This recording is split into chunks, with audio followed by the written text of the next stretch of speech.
ఒక 5 ఛానళ్ళు ఇలా తెలంగాణ రాష్ట్రంలో ప్రజల కోసం పనిచేస్తూ ఉన్నాయి. ఒక 5 ఛానళ్ళే, ఎక్కువ లేవు. ఇక అన్ని పేర్లు చెప్పడం కూడా ఎందుకు, ఒక 5 ఛానళ్ళు పనిచేస్తూ ఉన్నాయి. తెలంగాణ పక్షాన, ప్రజల పక్షాన పనిచేస్తూ ఉన్నాయి.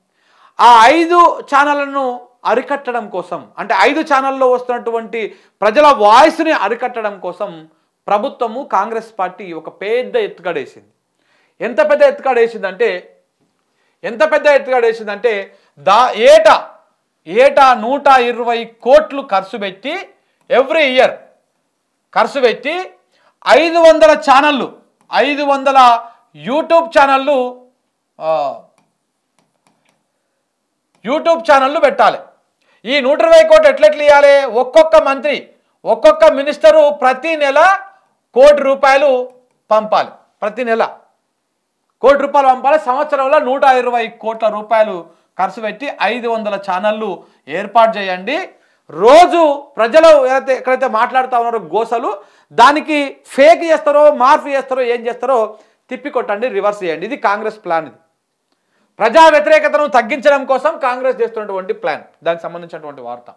500 యూట్యూబ్ ఛానల్స్ పెట్టండి. ఏటా 120 కోట్లు ఖర్చు చేయండి. ప్రభుత్వంపై వ్యతిరేకతను అరికట్టండి. 1,00,000 మందితో కాంగ్రెస్ సోషల్ మీడియా సైన్యాన్ని ఏర్పాటు చేయండి. రాష్ట్ర నేతలకు ఢిల్లీ పెద్దల ఆదేశం. సోషల్ మీడియా కోసం ఒక్కో మంత్రికి నెలకు ₹1 కోటి ఇవ్వాలన్న అధిష్టానం. యూట్యూబ్ ఛానళ్లు పెట్టి బీఆర్ఎస్కు ఊపిరాడకుండా చేయాలని ప్లాను. ఇటీవలే రాష్ట్రంలో సోషల్ మీడియా మీటింగు, ఆ తర్వాత ఢిల్లీలో హస్తం పార్టీ కసరత్తు. మంత్రాల బలం లేకున్నా తుప్పిర్ల బలం ఉండాలనేది ఓ సామెత. ఇప్పుడు తెలంగాణలో అధికార కాంగ్రెస్ పార్టీ కూడా అదే పని చేస్తున్నట్టు తెలుస్తోంది. మంత్రాల బలం లేదు, కనీసం మంత్రాలు చదువుతున్నాడు, తుప్పిర్ల బలం అని ఉండాలి. ఆ పనే చేస్తూ ఉంది.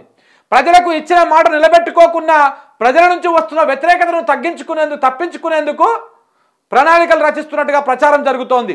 దీనికోసం 500 యూట్యూబ్ ఛానళ్లు, 1,00,000 మంది సోషల్ మీడియా సైన్యాన్ని తయారు చేయాలని నిర్ణయించినట్టు సమాచారం.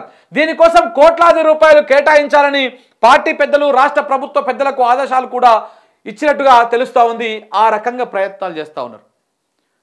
120 కోట్లు ఖర్చు పెట్టి ఒక్కొక్క మంత్రి ప్రతి నెల ₹1 కోటి ఇవ్వాలంట. ఇవి ఏటికెళ్ళి చేస్తారు? జనం సొమ్మే తీసుకొస్తారు. జనం సొమ్మే తీసుకొచ్చి పెడతారు వాళ్ళు. ఒక్కొక్క మంత్రి నెలకు ₹1 కోటి ఇచ్చి సంవత్సరం లోపు 120 కోట్లు ఖర్చు పెట్టి 500 ఛానళ్ళు పెట్టి ఎక్కడైతే ప్రజలు తిరగబడతా ఉన్నారో ఆ తిరుగుబాటుని మొత్తం అది కనపడకుండా మళ్ళీ దానికి వ్యతిరేకంగా వీడియోలు చేసి అద్భుతంగా ఉంది తెలంగాణలో కాంగ్రెస్ పాలన అని చెప్పేసి ప్రచారం చేయాలని ఒక ప్లాన్ చేసింది కాంగ్రెస్ పార్టీ. అంటే ఈ రకంగా నడుస్తూ ఉందన్నమాట. ఏమనిపిస్తలేదా కాంగ్రెస్ వాళ్ళకు? నాకైతే చెప్తాను కూడా సిగ్గు అనిపిస్తుంది.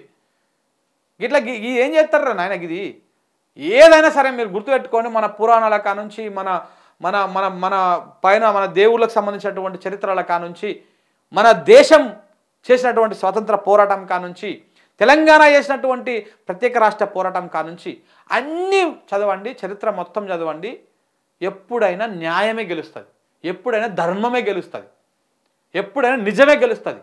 అబద్ధం, అధర్మం, అన్యాయం ఎప్పటికీ గెలవవు. కొన్నాళ్ళు గెలిచినట్టు కనిపించినా, కొన్నాళ్ళు అవి పైచేయి ఉన్నట్టు కనిపించినా, తర్వాత అంతిమంగా గెలిచేది న్యాయం, ధర్మం, నిజం మాత్రమే. మీరు గెలవాలంటే, మీరు ప్రజల చేత మన్ననలు పొందాలంటే మీరు చేయాల్సిన పని ఏంది? మీరు ఇచ్చినటువంటి హామీలను నెరవేర్చండి. అంతేగాని ప్రజలు తిరుగుబడుతుంటే ఆ తిరుగుబాటును తగ్గించడం కోసం కొత్త కొత్త ఛానళ్ళు పెడదాం, 120 కోట్లు ఖర్చు పెడదాం, 150 కోట్లు ఖర్చు పెడదాం. ఏమిటికి కాదు అది. ప్రజా వ్యతిరేకత ముందు, ప్రజా తిరుగుబాటు ముందు నీ కోట్లు, నీ కట్టలు, నీ యూట్యూబ్ ఛానళ్ళు ఏమీ పీకలేవు. చెప్తున్నా కదా. ప్రజలు తిరుగుబాటు చేసినాక నువ్వోవాడు నేనోవాడు ఆపడానికి. ప్రజలు వద్దనుకున్నారు, కేసీఆర్ ఇంట్లో కూర్చోబెట్టిర్రు. కేసీఆర్ ఇంట్లో కూర్చోబెట్టి ఏం తప్పు చేసినావో సంవత్సరం లోపలనే మళ్ళీ తెలుసుకొని మళ్ళీ అదే ప్రజలు మళ్ళీ నీ మీద తిరుగుబడతా ఉన్నారు. దీన్ని నువ్వు మార్చగలవా? ప్రజలే కదా అల్టిమేట్గా డిసైడ్ చేసేది.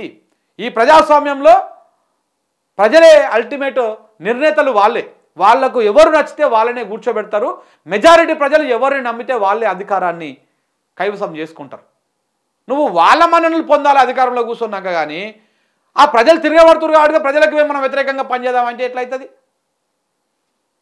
నువ్వు సూర్యుడికి వ్యతిరేకంగా పనిచేయగలుగుతావా?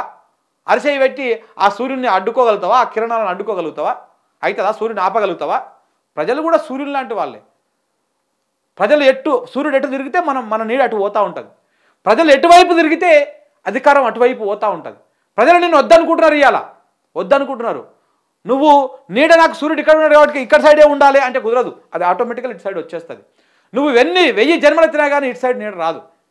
సూర్యునికి వ్యతిరేకంగా అపోజిషన్లో ఎప్పుడు నీడ ఉండదు. సూర్యుడు ఏ సైడ్ ఉంటాడో దానికి అదే సమాంతరంగానే ఉంటుంది నీడ. అలాగనే ఉంటుంది ప్రజల తీర్పు కూడా.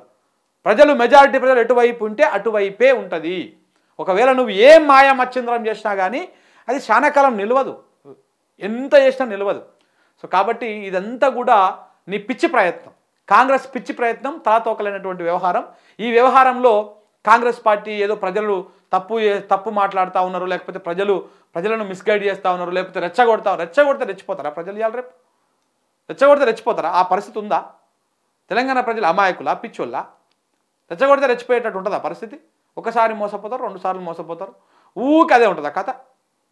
సరే అబద్ధాలే చెప్తారని అనుకుందాం. బీఆర్ఎస్ వాళ్ళు రోజు అబద్ధం చెప్తుంటే అర్థం కదా ప్రజలకి? అరే అమ్మ ఏంద్రా వీడు చేస్తున్నా కానీ ఇలా అబద్ధం అంటారు, వాళ్ళు మంచిగా చేస్తున్నాడు కదా రేవంత్ రెడ్డి, అయినా ఇలా అబద్ధం మాట్లాడుతున్నారని ప్రజలు ఎన్నడో రోజు వాళ్ళ మీద తిరగబడతారు కదా. ఎందుకంటే నువ్వు వాడు ఏం చేస్తలేవు, కనీసం ప్రజలకు ఆలోచిస్తేందుకు కూడా అవకాశం లేదు అటువైపు. నువ్వేమైనా కట్టగడుతున్నావేమో అటువైపు ఆలోచిద్దామన్నా కానీ ఆ అవకాశమే లేదు.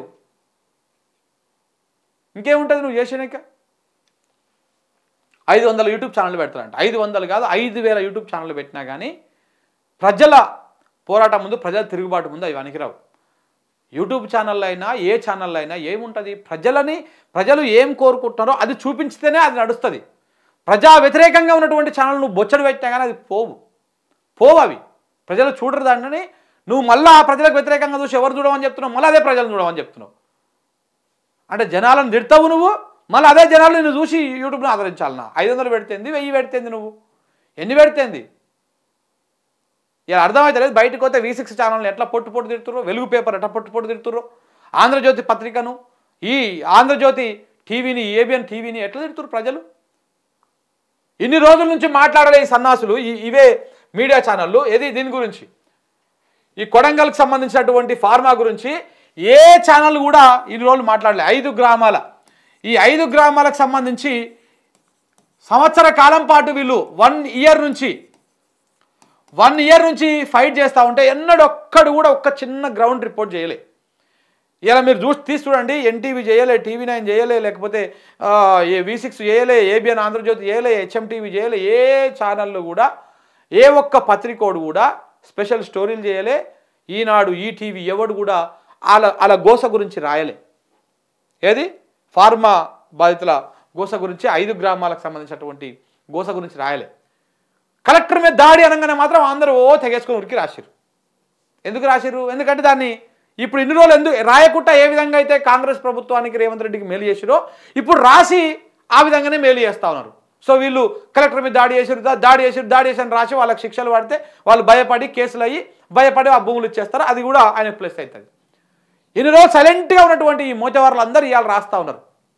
అది కూడా మళ్ళీ వాళ్ళకి లాభం చేకూర్చే విధంగానే. తెలంగాణ ప్రజలారా అర్థం చేసుకోండి, ఎవడు మీ పక్షంగా ఉన్నాడు? ప్రజల గోసను చూపించేది ఎవడు? ప్రజల గోసను మరిపించి వాళ్ళ స్వార్థ రాజకీయ ప్రయోజనాలు, ఆర్థిక ప్రయోజనాలు కోసం ఉండేది ఎవరు? ఏ పత్రికలు ఎవరి పక్షాన ఉన్నాయో అర్థం చేసుకోండి. దాన్ని కొంచెం మీరే మనసులో పెట్టుకొని మీరే 10 మంది చెప్పాల్సినటువంటి అవసరం కూడా ఉన్నది.